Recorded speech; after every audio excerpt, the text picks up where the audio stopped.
सुना येती घरा आजचा 17 जूनचा भाग. आबा उमा शिवनाथाची भेट घेतात. त्यांच्या घरी जाऊन त्यांना आशीर्वादसुद्धा देतात आणि त्यांना माफही करून टाकतात. पण आल्यानंतर पद्मा त्यांच्याशी खूपच वाद घालते, अकांड तांडव करते आणि ते सहन न झाल्याने आबांचा जीव जातो. पण नेमकी त्यावेळेलाच उमा शिवनाथाला आनंदाची बातमी देते. इतक्यातच आबांबद्दल कळतं आणि शिवनाथ उमा धावत तिकडे येतात. आल्यानंतर भास्कर त्यांची वाट अडवतो. पण त्यावेळेला भास्कर आणि त्याच्या गुंडांशी 2 हात करून शिवनाथ उमाला आबांपर्यंत घेऊन जातोच. तिथे गेल्यानंतर पुन्हा पद्मा त्यांना अपमानित करते, त्यांचा पाणउतारा करते. पण त्यावेळेला आबांच्या प्रेतावरतीच शिवनाथा शपथ घेतो की त्यांच्या घरासमोरच भलं मोठं घर उभं करून दाखवेन आणि शपथ पूर्ण केली त्याने. साम्राज्य स्वतःच उभं केले. उमासोबतचा फोटो चाळून शिवनाथाने त्याच्या कुटुंबाला उद्ध्वस्त करण्याची पद्मा शपथ घेते. त्यावेळेलाच शिवनाथा तिला सगळ्यांसमोर तोंडघशी पाडतो. पण असं नक्की घडतं तरी काय? प्रेक्षकांनो, आजचा भाग खूप मस्त आहे, त्यामुळे तुम्ही शेवटपर्यंत जरूर बघा आणि नव्या मालिकेचे एपिसोड पाहण्यासाठी सबस्क्राईबही करा आणि कसा वाटतोय भाग ते कमेंट करून कळवा.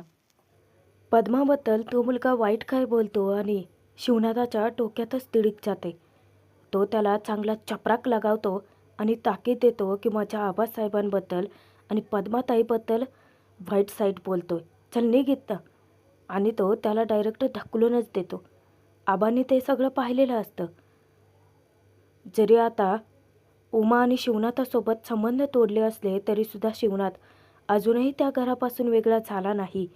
आबांनी स्वतःच्या डोळ्यांनी पाहिलेलं असतं.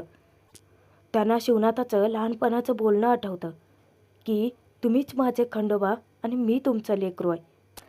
मुलगा म्हणून सासनकाठी नाचवण्याचा मानसुद्धा आबांनी स्वतःहून गावच्या विरोधात जाऊन शिवनाथाला दिला होता. तोही प्रसंग त्यांच्या नजरेसमोर उभा राहतो.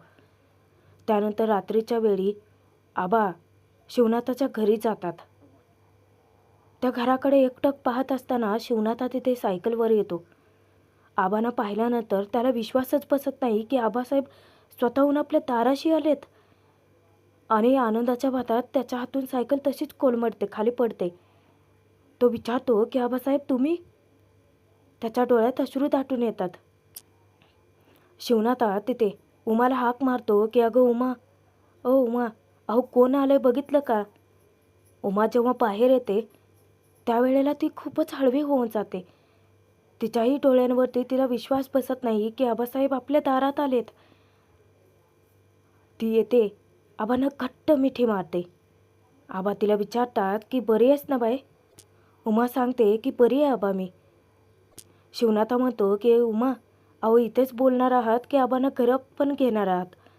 तेव्हा उमा आनंदाने आबांना घरात घेऊन जाते. आबा त्यांचं घर चौफेर फिरून बघतात. शिवनाथा तिथे उमाला खुणावतो की चहा पाण्याचं. तेव्हा उमा आबांना तिथे बसवते आणि सांगते की बसा, मी तुमच्यासाठी चहा टाकते. आबा चौफेर त्या घरावरती नजर फिरवतात. शिवनाथाला विचारतात की हे घर आहे व तुमचं? चहा काय?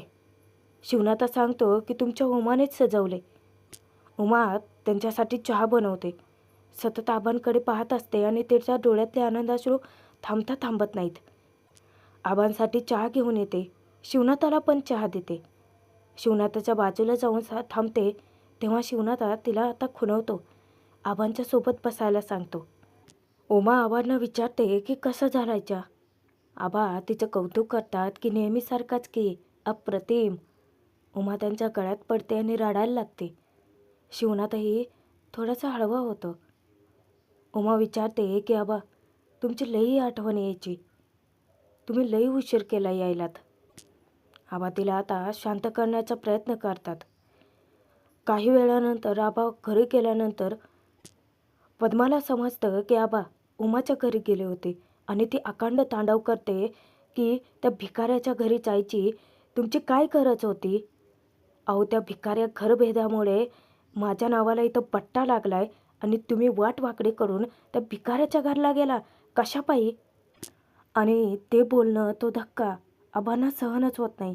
तिथेच त्यांची तब्येत खालावते. पण आता पद्माला समजावणं म्हणजे आडमुठाचंच काम, म्हणून आबा तिला पुढे काही बोलतच नाहीत. काही वेळानंतर रूममध्ये शालिनी त्यांची काळजी घेत असते. त्यांना धीर देते की अहो नका इतकी काळजी करू, येतील की दोघी बहिणी एकत्र. आबा शालिनीला वचन मागतात की तुम्ही दोघी बहिणींनी एकत्र आणाल. अहो शिवनाथा आणि आपली उमा दोघेही समजूतदार लेकरं आहे ती. पण पद्माचा राग म्हणजे पेटता निखारा आहे. जर तो निखारा पेटला तर आग लावून ठेवतं समतीकडं, आणि जर इजला तर सगळ्याच राख रांगोळी करून ठेवतो. अहो असं आईबापाचं प्रेम हे वाटून घेता येत नाही लेकरांसनी. उमाकडं शिवनाथाच्या प्रेमाची ऊब तरी आहे, पण माझी पद्मा रागाच्या भरामध्ये स्वतःच्या आयुष्याची राख रांगोळी करून घेईल ती. मला वचन द्या तुम्ही की तुम्ही कायम पद्माच्या सोबतीने राहाल. जीव सोडताना आबा खंडोबाचं नाव घेतात आणि तिथेच शेवटचा श्वास टाकतात. शालिनी तर पार सैरभैरच होऊन जाते, कारण आबा काही बोलत नसतात आणि तिच्या तोंडून शब्दच फुटत नसतो. ती पद्माला मोठ्या मोठ्याने हाका मारायला लागते. त्यानंतर दुसऱ्या दिवशी सकाळी शिवनाथा लाकडं फोडत असतो आणि त्यावेळेलाच उमाला त्याला आनंदाची बातमी द्यायची असते. इकडे आबांचा जीव जातो आणि तिकडे उमा शिवनाथाला आनंदाची बातमी देते. कसं सांगावं तेच तिला कळत नसतं, पण ती जाते. शिवनाथाला ती हाक मारते. शिवनाथा म्हणतो की बोला ना. उमाला आता सांगावं कसं सुचत नाही. ती त्याचा हात घेते आणि आपल्या पोटावर ठेवते. सुरुवातीला तर त्याचं लक्षात येत नाही, पण जेव्हा त्याला आनंदाची बातमी कळते की गुड न्यूज आहे, त्यावेळेला तो खूपच खुश होऊन जातो. उमाला आपल्या जवळ घेतो आणि तोपर्यंतच त्यांना धक्कादायक बातमी कळते. वाड्यातून एक माणूस धावत आलेला असतो आणि तो उमाला आबा गेल्याची बातमी देतो. उमा तिथेच कोसळून जाते. शिवनाथाच्या गळे पडून ती धाय मोकळून रडायला लागते. आबाच्या नावानं हंबरडा फोडते. तोपर्यंत वाड्यात तिरडी बांधायला सुद्धा घेतलेली असते. गावातली सगळी लोकं जमलेली असतात. इतक्यात शिवनाथा उमाला घेऊन येतो. उमा फारच दमलेली असते. दोघेही धावत आलेले असतात. उमा दिसताक्षणी गावचे लोक आता तिथे चर्चा करायला लागतात. पण त्या सगळ्यांकडे दुर्लक्ष करून शिवनाथा उमाला घेऊन जातो आणि नेमकी त्याची वाट अडवतो तो म्हणजे भास्कर. उमा त्याला हात जोडून गयावया करते की दादा मला एकटा आबाला बघू दे किरण. भास्कर तिला ताकीद देतो की आबांना फक्त 3च लेकरं आहे ती. तुला माहिती आहे ना त्यांच्यासाठी तू कवाच मेली आहेस. भास्कर उमाला जराबी किंमत देत नाही. तो तिला सांगतो की आमच्यासाठी तू तवाच मेली होती जेव्हा तू याच्यासोबत पळून गेली होती. चल निघ ना. स्वतःचा स्वाभिमान बाजूला ठेवून शिवनाथा हात जोडून त्याला विनवण्या करतो, पण त्याच्या विनंतीलाही तो दाद देत नाही. उलट शिवनाथाला जोराचा ढकलतो. आता उमा त्याला समजावायला जाते तर तो उमाला बी ढकलतो. थोडक्यात तिचं बाळ वाचता भास्करने ढकलल्यानंतर उमा प्रचंड घाबरून गेलेली असते. घामेघूम होते. शिवनाथा तिला पटकन सावरतो. ती सुखरूप आहे म्हटल्यानंतर त्याचा जीवात जीव येतो. आता प्रश्न उमा आणि बाळाचा आलाय म्हटल्यानंतर शिवनाथाच्या मनात आता राग उफाळून येतो आणि तो डायरेक्ट जाऊन भास्करच्या पेकटातच लाथ घालतो. भास्कर कुठच्या कुठे जाऊन पडतो. आता शिवनाथ ऐकत नाही म्हटल्यानंतर भास्कर त्याच्या माणसांना पाठवतो त्याला मारायला, पण शिवनाथा त्यांना पण जुमानत नाही. त्यांची कुत्र्यासारखी धुलाई करायला लागतो. भास्करच्या डोळ्या देखतच तो त्याच्याच माणसांना असा काही धोपटून काढतो ना. त्यानंतर शिवनाथा त्या गुंडांना काठीने पण चोप देतो. आता एक मागून येतो आणि भास्कर आता शिवनाथाला मारणार. शिवनाथा पुन्हा त्याच्या छाताडावरती लाथ मारतो. शिवनाथाने भास्करला धूळ चाललेली असते. भास्कर चवताळून त्याच्या अंगावर येणार. शिवनाथा त्याला हात पुढे लावतो, कारण त्याला आणखीन तमाशा नको आहे. काय प्रसंग घडला आणि काय करतायत ते दारात. त्यावर आता भास्कर सुद्धा गप्प बसतो आणि शिवनाथा उमाकडे जातो. उमा त्याच्या हातात हात देते आणि दोघेही धावत आत वाड्यात येतात. आबांना पाहिल्यानंतर उमा धाय मोकलून तिथे रडायला लागते. दोघेही जेव्हा त्या प्रेताच्या जवळ येतात, नेमकं लक्ष पद्माचं जातं आणि पद्मा सगळ्या गावासमोर पुन्हा शिवनाथाचा अपमान करायला लागते की भिकाऱ्या, तुझी हिंमत कशी झाली माझ्या घरात पाऊल ठेवायची. शिवनाथाला कुठला पण तमाशा नगाय, तो फक्त आबासाठी आलाय, उमासाठी आलाय. हात जोडून तो पद्माची माफी मागतो, पण पद्मा त्याचं ऐकून घेण्याच्या मनस्थितीतच नसते. ही असली नाटकं नको आता मला. आणि काय र, तू सांग कसला चातुटाना करतोस र. आधी माझ्या बहिणीला स्वतःच्या प्रेमाच्या जाळ्यात अडकवून तिला माझ्यापासून दूर केलं, आणि काल तू माझ्या आबांवरती कसली भुरळ घातलीस र, की आज ते बी मला सोडून गेलेत. पण एक गोष्ट लक्षात ठेव शिवनाथ, की माझ्या आणि माझ्या घराच्या मध्ये ही पद्मा उभी आहे. तुम्ही दोघांनी बी लग्नाच्या येळेला 7 जन्म सोबत राहायचं वचन दिलं होतं ना व एकमेकांना. आज मी बी तुम्हाला एक वचन देते की पुढच्या 7 जन्म मी तुम्हाला माफ करणार नाही. आणि निघायचं इथनं भिकाऱ्या.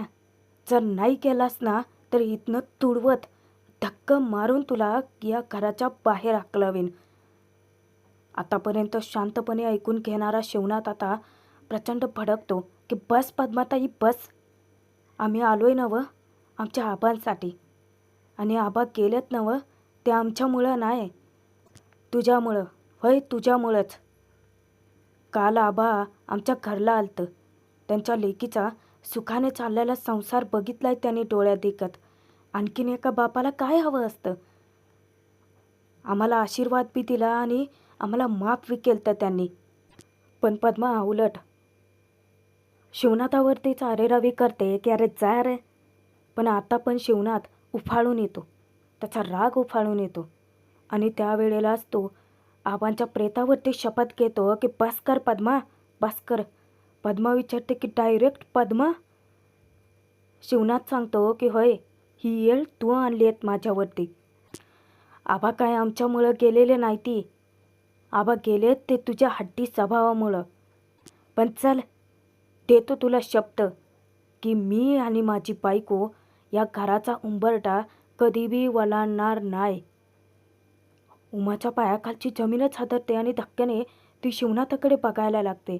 आज या समध्या गावाच्या साक्षीनं सांगतो तुला की माझा सुखाचा चाललेला संसार करून दाखवीन, आणि तुझ्या घराच्या समोरच माझं स्वतःचं भलं मोठं घर बी उभं करून दाखवीन. त्याशिवाय नाव नाही लावणार शिवनाथ. शिवनाथ उमाला आबांचे शेवटचे दर्शन घ्यायला सांगतो. उमा जाते, आबांपाशी बसते आणि धाय मोकलून रडायला लागते. आबांच्या डोक्यावरून हात फिरवते, त्यांच्या शेवटचं दर्शनही घेते. पण आता डायरेक्ट आपल्याला प्रेक्षकांनो 25 वर्षानंतरचे प्रसंग दाखवल्यात की शिवनाथानं आबांच्या प्रेतावर घेतलेल्या शपथेनुसारच त्याने तो शपथ खराबी करून दाखवलाय. म्हणजे पद्माच्या घरासमोरच त्याने स्वतःचं भलं मोठं घर बी उभं करून दाखवलंय. आता 25 वर्षानंतरचा पुढचा प्रसंग बघूयात की उमा तयार होत असते. छान केसामध्ये गजरा माळते, कपाळी टिकली लावते, स्वतःला आरशातच निहाळते आणि खूपच खुश असते. त्यानंतर रांगोळीचा डबा घेऊन येते. आता दारामध्ये रांगोळी घालणारच असते. इतक्यातच तिच्यासमोर नेमका माधव येतो. येता क्षणी आधी तो तिचे आशीर्वाद घेतो. ती विचारते की आणि बाकीचे कुठं आहे, ती श्री कुठं आहे. माधव सांगतो की आई तो कधी लवकर उठलाय का. उमा म्हणते की काय करायचं या पोरांचं. श्रीला ती हाका मारायला लागते. तेव्हा माधव सांगतो की आई अगं तो कवाचाच गेलाय. 1 तास आधी मला म्हणाला होता की मी आंघोळ करून येतो. उमाला आता टेन्शन येतं की 1 तास आधी, आतापर्यंत काय करतोय हो, अजून बी तयार होऊन आला नाही. माधव तिला सल्ला देतो की आई मी काय म्हणतो, या घरात ना आपण लवकर उठायचे ना समध्यासनी नियमच लावायला पाहिजे. उमा म्हणते की नियम, अरे तुझ्या आप्पानी घरात एक नियम लावलाच आहे की समध्याने एकत्रच नाश्ता करायचा सकाळी. पण बघ तू आणि मीच हजर असतो, बाकी कुणी येतं का. त्यानंतर उमा जेव्हा बाहेर येते, श्रीला शोधत शोधत पाहते तर श्री तिथेच झोपी गेलेला असतो आंघोळीच्या ठिकाणीच. येते आणि मुद्दामच त्याची फिरकी घेते, त्याची खोडच मोडते म्हणते की ए श्री, बघ तुझे आप्पा आलेत. आप्पा आले म्हटल्यानंतर तो इतका घाबरतो की गरम पाण्याची बादली डायरेक्ट अंगावर ओतून घेतो. आता त्याच्या अंगाला इतके चटके लागतात की पटकन उमा गार पाणी त्याच्या अंगावरती ओतते. त्यानंतर आप्पा आलं म्हणून तो घाबरतो आणि अजून एकाच बादली आपल्या अंगावरती ओतून घेतो. उमा वैतागते की काय करायचं या पोराचं. अरे डोळं उघड. श्री बघतो तर विचारतो की आप्पा आलं नाहीत. उमा सांगते की नाही, आप्पाचं नाव घेतलं नसतं तर तू आंघोळ केली असतीस का. श्री तिला ॲनिव्हर्सरीच्या शुभेच्छा देतो, पण उमा घाबरते आणि त्याला सांगते की अरे जरा हळू बोल, आप्पांनी ऐकलं म्हणजे. तुला माहिती आहे ना, त्यांना हे ॲनिव्हर्सरी असे साजरे केलेले अजिबात आवडत नाही. पण श्री म्हणतो की ते सोड. अगं पण कोणी असं शुभेच्छा दिल्या ना की त्यांना थँक्यू म्हणायचं असतं. उमाही त्याला थँक्यू बोलते. उमा त्याला सांगते की चल पटकन तयार हो, आप्पा कधी पण येतील. तो धावत आता घरात जातो. त्यानंतर उमाने आता तुळशीसमोर रांगोळी काढायला सुरुवातही केलेली असते. तिकडे छायासुद्धा मस्त अशी रांगोळी घालते. छाया म्हणजे भास्करची बायको आणि ती सुंदर अशी रांगोळी काढते. आणि उमाने काढलेल्या रांगोळीचं इतकं कौतुक वाटते तिला की काय मस्त रांगोळी काढले उमावंसांनी. जर शाळेमध्ये हे सगळं असतं ना तर त्यांचा पहिला नंबर आणि माझा दुसरा आला असता. उमावंस दिसतात बी भारी आणि त्यांचं काम बी लय भारी. चला आपलं झालं आता, उठावं म्हणून ते उठते. पण त्यावेळेला नेमकी तिचा हात पकडते पद्मा. पद्मा समोर आता उमाकडे पाहते. उमाची रांगोळी होतच आलेली असते. उमाने रांगोळीमध्ये कलर भरलेले असतात. पद्मा छायाला विचारते की ही रांगोळी कोणी काढली. ती सांगते की मीच काढली. भारी आहे ना. उमावंसांची पण कसली भारी रांगोळी आहे ना. आणि पद्मा तिच्याकडे रागाने बघताच ती गप्प बसते. पद्मा तिला विचारते की ठिपके किती आहेत. ती तिच्या तोंडाकडेच बघायला लागते. पद्मा पुन्हा विचारते की मी म्हणते की ठिपक्यांची म्हणजे किती ठिपके आहेत या रांगोळीत. त्यावर छाया फुशारक्या मारायला लागते की असं म्हणा ना मग. ही होय असेल 12-14 ठिपक्यांची. पद्मा उमाच्या रांगोळीबद्दल विचारते की आणि ती. छाया सांगते की असेल 22-24 ठिपक्यांची. तेव्हा पद्मा सांगते की ही आता रांगोळी पुसायची आणि मोठी रांगोळी घालायची. छाया वैतागते आणि म्हणते की अहो अहो आजचा दिवस राहू दे की, कसली भारी रांगोळी काढली आहे मी. उद्याच्याला तुम्ही सांगाल तशी सगळ्यात मोठी रांगोळी काढते. मुद्दामच पद्मा म्हणते की आपली आणि त्या समोरच्या भिकाऱ्या घराची कधी बी बराबरी नाही होऊ शकत. मी जितकं सांगते तितकंच ऐकायचं आणि तेवढंच करायचं. उमा धक्क्याने तिच्याकडे पाहते. आणि प्रेक्षकांनो, आजचा नव्या मालिकेचा 3रा एपिसोड इथेच संपतोय. पुढे बघूयात. उमासोबतचा फोटो जाळून पद्मा आता तिथे शपथ घेते की त्या दोघांना सुखाने जगू देणार नाही. आणि ती दारासमोर सगळे भिकारी लोक जमा करते. त्यांना ती अट घालते की जर जेवण पाहिजे असेल ना तर मी जे बोलते ते समज बोलावं लागेल. आणि तिच्या होला हो करत आता ते भिकारी लोकसुद्धा शिवनाथाच्या घराचा समज वाटोळं कर देवा असं म्हणत असतानाच शिवनाथ बाईकवरनं एंट्री घेतो तिथे. आणि तो पद्माला तिच्याच भाषेत सडेतोड उत्तर देतो की हे असं बोलल्याने काय वाटोळं बिटोळं होत नसते. 25 वर्षापूर्वी घेतलेल्या शपथेनुसार शिवनाथानं हे साम्राज्य स्वतःच्या कष्टानं उभं करून दाखवले. शिवनाथ सगळ्यांच्या समोर पुन्हा पद्माला तोंडघशी पाडतो.